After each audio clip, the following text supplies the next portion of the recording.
There is a morning in 1968 that nobody ever wrote about.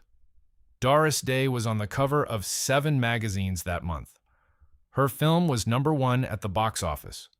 Her fan mail ran to thousands of letters a week, delivered in sacks to an office in Los Angeles by a postal service that had long since accepted Doris Day as simply part of the infrastructure of American life.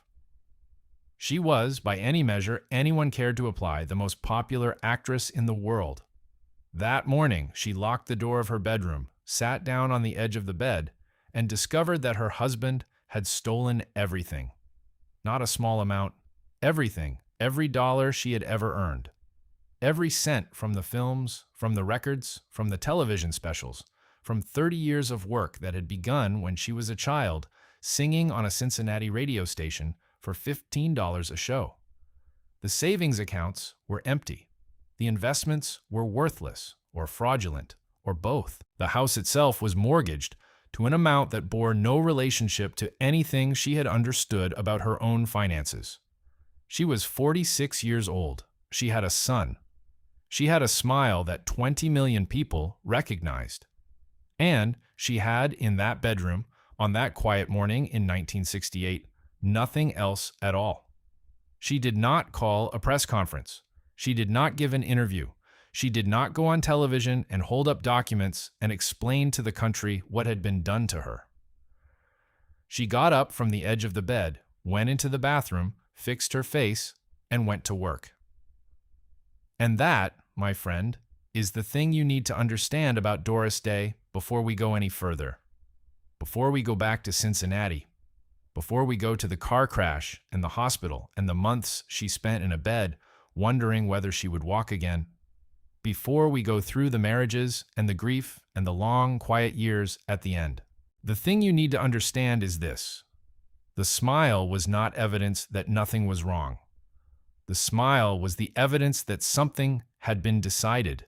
She had decided very early in her life, and then again and again over 30 years, in circumstances that would have broken people who were considered much stronger than she was, that the world was going to get the warmth and she was going to keep the wound. Tonight, I want to tell you what was behind the smile. Not the image, not the freckles and the yellow hair and the bright comedies and the voice that could make a simple, uncomplicated song feel like an act of pure generosity. The real story. The one she carried quietly and without complaint for the better part of 80 years. So sit with me a little while. Get comfortable.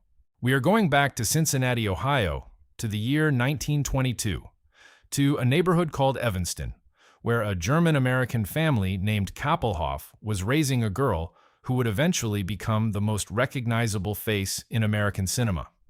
Although nobody in Evanston in 1922 had the faintest idea that was coming, least of all the girl herself. Her name was Doris Mary Ann Kappelhoff. She was born on the 3rd of April, 1922, the third and youngest child of Friedrich Wilhelm Kappelhoff, a music teacher and church choir master, and Alma Sophia Welz, a quiet, practical woman who would turn out to be one of the 2 or 3 most important people in Doris Day's life, and who would be forgotten by almost everyone who ever wrote about her daughter. Frederick was musical and driven, and, it turned out, chronically unfaithful.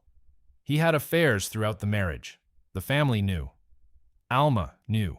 The children knew in the way children know things, not through facts, but through atmosphere, through the temperature of a room when their father came home, through the silences that lived between their parents in the kitchen at dinner. When Doris was about 10 years old, her parents divorced. This was not a minor event. In Cincinnati in the early 1930s, in a devout Catholic family in a close neighborhood where everyone knew everyone, divorce was not a thing that happened lightly or quietly or without consequence. The family broke apart. Frederick left. Alma was left with 3 children and very little money. The neighborhood noticed. The children noticed that the neighborhood noticed. Doris, who was 10, responded the way she always responded to things that hurt. She went deeper into the one thing that felt entirely safe and entirely hers, which was music. She had been singing since she was very small. She had a gift that was unmistakable even then. Not just a pleasant child's voice, but something with a quality of emotional directness that made people stop what they were doing and pay attention. She sang in her father's choir. She sang at school. She sang at home, in the kitchen, doing the dishes, while Alma worked and the money stayed thin, and the father who had left never quite disappeared, but was never quite present either. By the time she was 13, she was taking dance lessons seriously. Her teacher recognized what she had. He told Alma that Doris had the ability to be a professional performer, a real one, not a gifted child performer who would fade out at 18, but someone who could build a career. Alma believed him. She scraped together the money for lessons. She drove her daughter to Cincinnati and back, to auditions and classes and small performances, in the way that the mothers of talented children have always done, with a combination of faith and exhaustion that nobody outside the car ever fully sees. And then, in the autumn of 1937, when Doris was 15 years old, she got into a car with a group of friends after a party, and the car was hit at a railroad crossing by a train. She was pulled from the wreckage with her right leg shattered in multiple places. The bones were broken so severely that the doctors in the initial hours after the accident were not certain she would ever walk normally again. There was a period of time, days, then weeks, when the question of whether she would walk at all was genuinely uncertain. She was 15. She had been, until that moment, a girl who was going to be a dancer. Dancing was the plan. Dancing was what the lessons were for, what the money Alma had scraped together had paid for, what the early mornings and the long drives had been building toward. The dancing was over. She lay in that hospital bed for months. Alma was there every day. The leg healed, slowly, imperfectly, with the particular stubbornness that bones have when they are young enough to still believe in themselves. She walked again. She would always walk with a slight effect of the injury that she later became extremely skilled at not showing. But the dancing was gone. And so, with the particular logic of a person who has been left only one road, she went deeper into the voice. She sang on Cincinnati radio beginning in the late 1930s for almost nothing. $15 a show at first. She sang the popular songs of the time, the big band arrangements that were the air everyone breathed in American entertainment in those years. She had a gift for taking a lyric and making it feel as though she had just now thought of it, just now meant it, as though the song was not a song at all, but simply the truth, as she happened to be experiencing it at that exact moment. Bandleader Barney Rapp heard her on the radio and called her mother. He wanted to hire her. He wanted to hire her immediately. And the name, he said gently, was going to have to change. Koppelhoff was too long, too German. This was 1939, and the sounds of Germany had a particular resonance in American ears just then.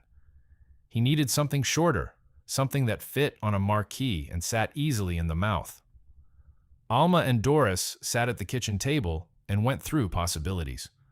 They were listening to the radio while they talked, and a song came on that Doris had recorded recently, a song called Day After Day.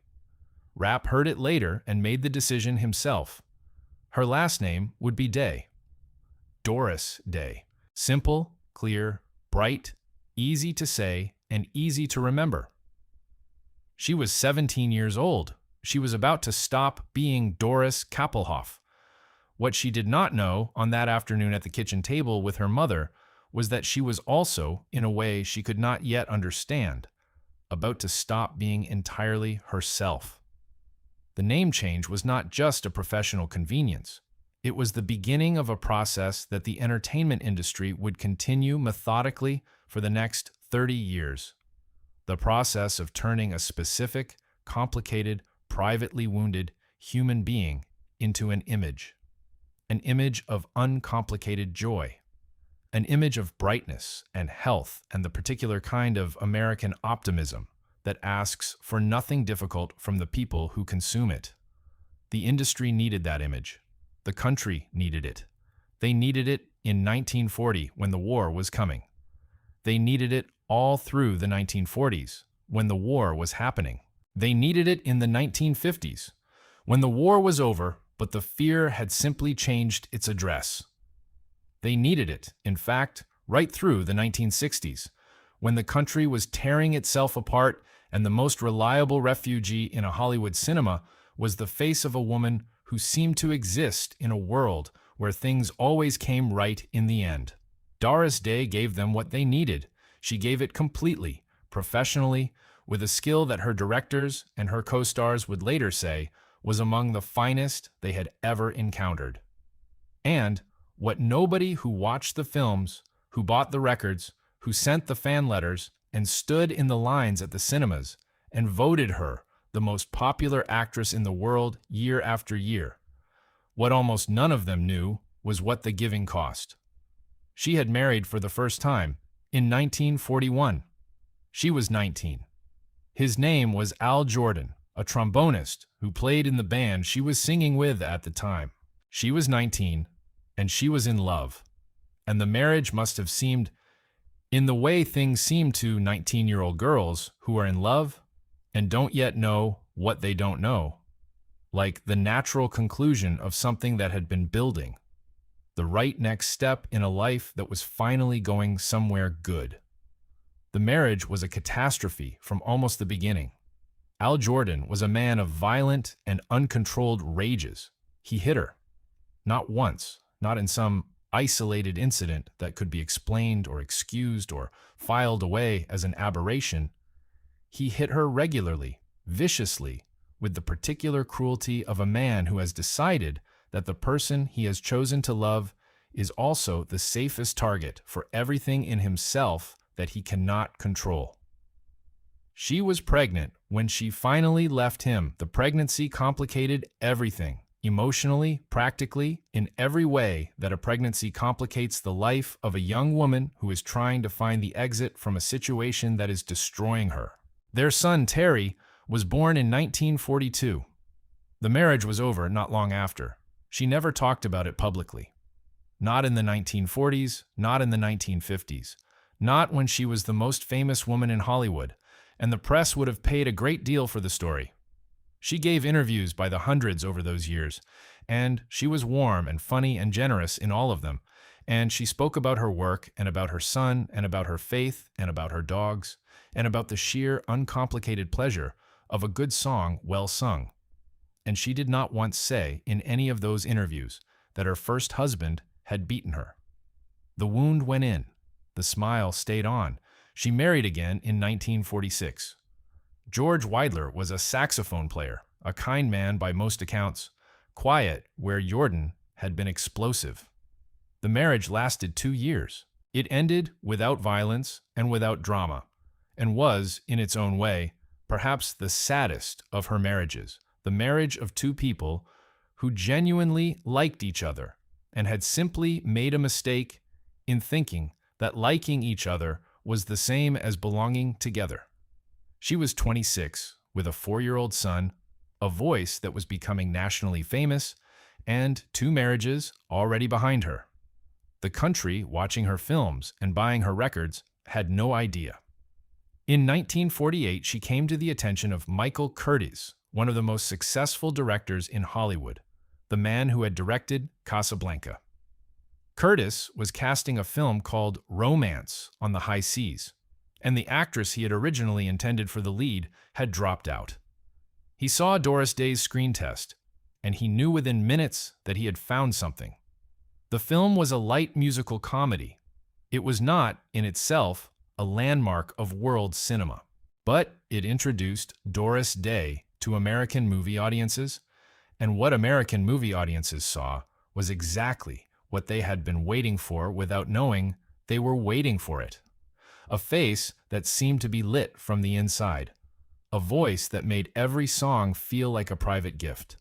A quality of presence so effortlessly warm that sitting in the dark watching her on screen felt impossibly like being in the company of a close friend. The film was a hit. The studio signed her immediately. And over the next several years, she made the films that built the image that would sustain and constrain and define and ultimately outlast her in ways she would spend the rest of her life quietly struggling with. The musicals first, Calamity Jane in 1953, where she played a rough, boisterous frontierswoman with a heart of spun gold who learns to be feminine because that is what the script required, and because Doris Day, with that voice, could make you believe anything.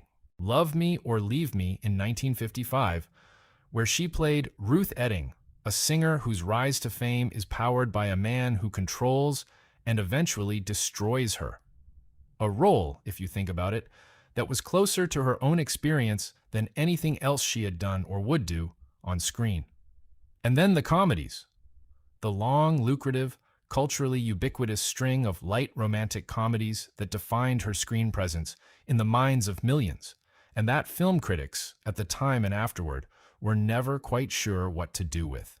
Pillow Talk in 1959, with Rock Hudson, who was, as it happened, carrying his own private life behind his own public image with the same disciplined invisibility that she carried hers. Teacher's Pet, That Touch of Mink. Move Over, Darling. The films made enormous amounts of money. They made her, by the late 1950s and into the early 1960s, the biggest box office draw in Hollywood. Not one of the biggest, not near the top, but genuinely, by the numbers, the top. For several consecutive years, the annual survey of cinema owners ranked Doris Day as the #1 box office star in America. Above Cary Grant, above James Stewart, above everyone. And the image was set, fixed. Bright, sunny, uncomplicated, slightly girlish despite her age. Relentlessly wholesome in a way that critics found easy to mock and audiences could not get enough of. Oscar Levant, the wit and pianist, made a joke that became famous and that she spent the rest of her life fielding with a grace that cost more than the joke deserved. He said, "I knew Doris Day before she was a virgin." The remark was meant to be clever. It was also deeply unfair to a woman whose actual history, had Levant bothered to learn it, would have demolished the premise of the joke completely. But the premise was the image, and the image was what the public knew, and so the joke stuck while the history did not. She married for the third time in 1951. His name was Marty Melcher. He was a manager, a deal maker, a man who moved through the entertainment industry with a confidence that was, she would later understand, not entirely grounded in competence. He managed her career. He made her decisions. He negotiated her contracts and told her what films to take and which to decline and what her professional life was going to look like from one year to the next. She trusted him completely. She had, by her own account in her memoir, no real involvement in her own financial affairs during the years of that marriage. The money came in, and it came in enormous quantities. She was one of the highest-earning performers in Hollywood throughout the 1950s and 1960s. And Marty managed it, invested it, moved it around, made decisions about it that she was never fully informed of. He died in April of 1968, and in the weeks after his death, when the lawyers began the process of settling the estate, the true shape of her financial life became visible for the first time. The money was gone. Not some of it. Almost all of it. Melcher had been investing her earnings for years in schemes that had either failed or been outright fraudulent. He had also committed her, without her knowledge, to a television series, The Doris Day Show, by signing her name to a contract she had never seen. She was now contractually obligated to make a television series she had not agreed to make, with no money to show for the decades of work that were supposed to have made her financially secure.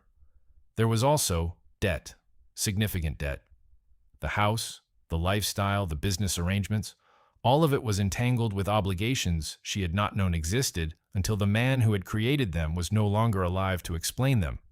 She was 46 years old, and she was, in every practical sense, starting over. She did not start over loudly. She did not give the story to a journalist. did not call a lawyer and hold a press conference, did not write a letter to the fan magazines explaining what had happened and soliciting sympathy from the public that had loved her for 20 years. She went to work on the television series she had not agreed to make, because it was the only way to begin paying back what was owed. She showed up. She was professional. She was warm. She was, by the account of everyone who worked on that show, a pleasure to work with. And she was, inside where the cameras never went, devastated, not just by the money, by the betrayal, by the realization that the man she had trusted with her professional life for 17 years, the man whose judgment she had deferred to entirely, the man who had been, she had believed, her partner in everything, had in fact been a manager who managed primarily for himself, with results that left her at an age when most women in her position would have been financially free, with nothing to show for the work but more work to do. She made 5 seasons of the Doris Day Show. It ran from 1968 to 1973. It was, by the standards of the time, a successful television series. It made money. It slowly, painfully, began to repair the damage. By the time it ended, she was not in the position she should have been in, the position those decades of box office dominance should have secured. But she was no longer in crisis. She was 51 years old. She had been performing, without significant break, since she was 15. And in 1975, she made the decision that the people who loved her work never entirely forgave her for, and that was, in retrospect, the most honest decision of her professional life. She stopped, not officially, not with an announcement or a press conference or a farewell tour. She simply, gradually, then completely withdrew from public performance. She did not make another film. She did not record another album for the commercial market. She gave fewer and fewer interviews, and then almost none. What she did instead was take care of animals. She had loved animals her entire life, dogs especially, but animals of all kinds, the unloved and the abandoned and the mistreated. She had been rescuing dogs since the 1950s, quietly, without making it part of her public image. Now, with the performing life behind her, she threw herself into animal welfare work with the same complete commitment she had once given to the films and the records. She founded the Doris Day Animal Foundation. She advocated testily and persistently for legislation protecting animals. She wrote about it, spoke about it in the rare interviews she still gave, and was, by the account of everyone who worked with her in this area, ferociously effective. She moved to Carmel by the Sea, on the California coast, a small, quiet, beautiful town that was about as far as it was possible to get, within the state of California, from the machinery of Hollywood. She lived there with her dogs. She had a small circle of close friends. She was not, by any account from the people who knew her in those years, unhappy. But she was also, in a way that she herself sometimes acknowledged in brief, careful moments in rare late-career interviews, deeply private about a life that had contained more pain than the public version of it had ever suggested. She spoke, occasionally, about her son Terry. Terry Melcher, the son born in 1942, the child of the marriage to Al Jordan, who had taken his stepfather's name, was by the 1960s a music producer in his own right. He was the producer who worked with the Beach Boys during some of their most important years.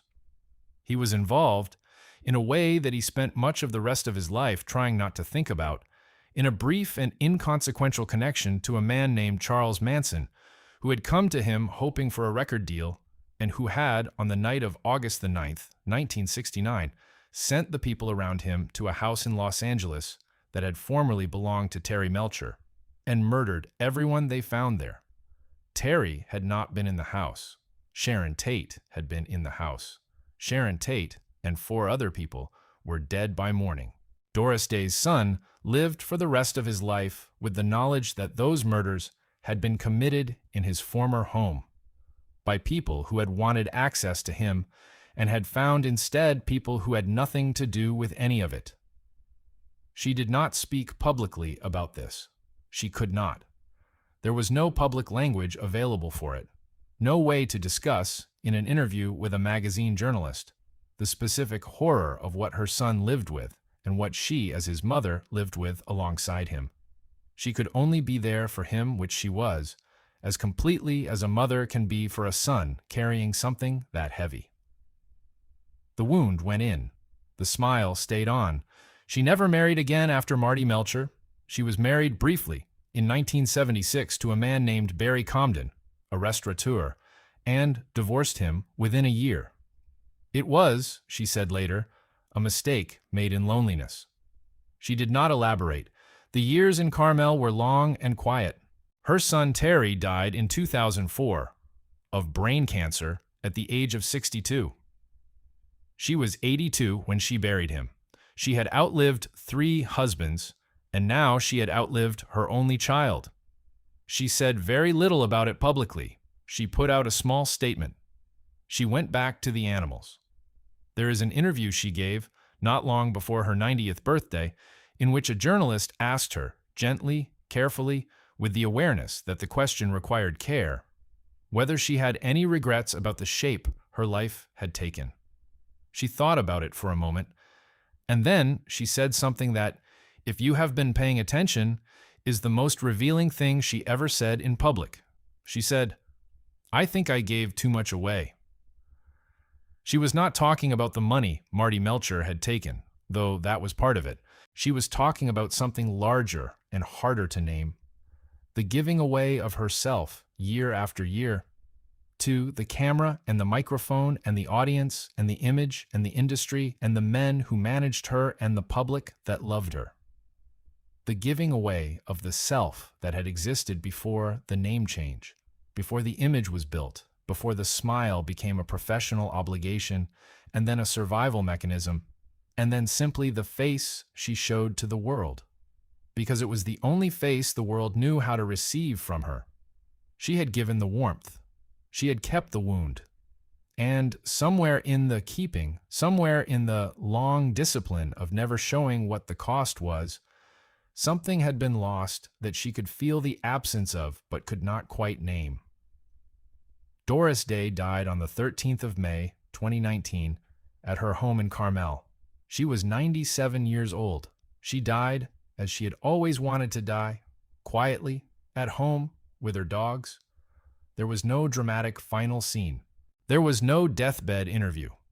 There was a small private service attended by a small number of people who actually knew her, not the Doris Day of the films and the records, but the woman who had existed before and during and after all of it. The tributes came as they always come. From the actors who had worked with her, from the fans who had grown up with her films, from the music journalists who ranked her albums, and the film critics who reconsidered the comedies and found in them, on second and third viewing, a kind of intelligence and control and subtle, exact emotional timing that they had failed to notice when they were busy condescending to the material. And from all of it, from all the tributes and the reappraisals and the ranking lists and the clips that played again on the television screens and the songs that played again on the radio, the image persisted. The bright face, the yellow hair, the uncomplicated happiness of a woman who seemed to exist in a world without shadows. And now, my friend, you know what was behind it. You know about the father who left. You know about the crash and the hospital and the months of not knowing whether she would walk. You know about the first husband and what the first husband did. You know about the money that was taken and the contracts she had not signed, and the morning she discovered that 30 years of work had been quietly emptied out. You know about the son and what her son carried and what she carried alongside him, in the long private way of mothers who cannot fix the thing that is destroying their children. You know that the smile was not evidence that nothing was wrong. You know that it was, in fact, the evidence of something that is, when you look at it clearly, more remarkable than the image it produced, the evidence of a woman who was broken and got up, and was broken again and got up again, and was broken again and got up again, for 80 years. And every single time she got up, she faced the camera, and she gave the world the warmth. Not because she had no wounds, because she had decided that the wounds were hers, and the warmth was ours. There is a song she recorded in 1956, a quiet and straightforward song called Whatever Will Be, Will Be. You know it as Que Sera, Sera. She was told, when she was assigned the song for the Hitchcock film it appeared in, that she didn't think much of it. She thought it was simple. She thought it was slight. She recorded it anyway, with the professionalisms of a woman who had been doing her job without complaint since she was 15 years old. It became one of the most recognizable songs of the 20th century. It played and plays in the background of a million ordinary days. It plays in supermarkets and in waiting rooms and in the final scenes of films that need to end on a note of gentle, unforced acceptance of whatever the story has brought. It plays now as a kind of summary of her, of the image, of the brightness, of the smile that the world remembers. But listen to it again, if you can, with everything you now know. Listen to a woman who had buried a marriage that was also a series of beatings, and a marriage that was also a theft, and a son who could not stop seeing what he had seen.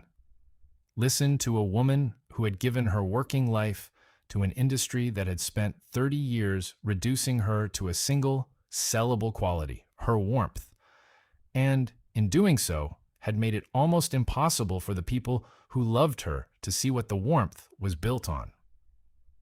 Listen to what she is actually saying. Whatever will be, will be. The future's not ours to see. Whatever will be, will be. That is not optimism, my friend, not the easy kind. That is something harder and rarer. The faith of a woman who has learned, through a series of losses that would have silenced many people permanently, that the only possible response to what cannot be controlled is to continue, to get up, to face the camera, to give the warmth. She gave it for 80 years, and she kept the rest for herself. Sleep well, my friend. And the next time that voice reaches you, in some ordinary moment, in some ordinary room, on some day that has asked more of you than you were ready to give, listen a little more carefully. You are hearing a woman who knew exactly what was underneath the smile, and gave you the smile anyway, every single time, without ever once asking you to know.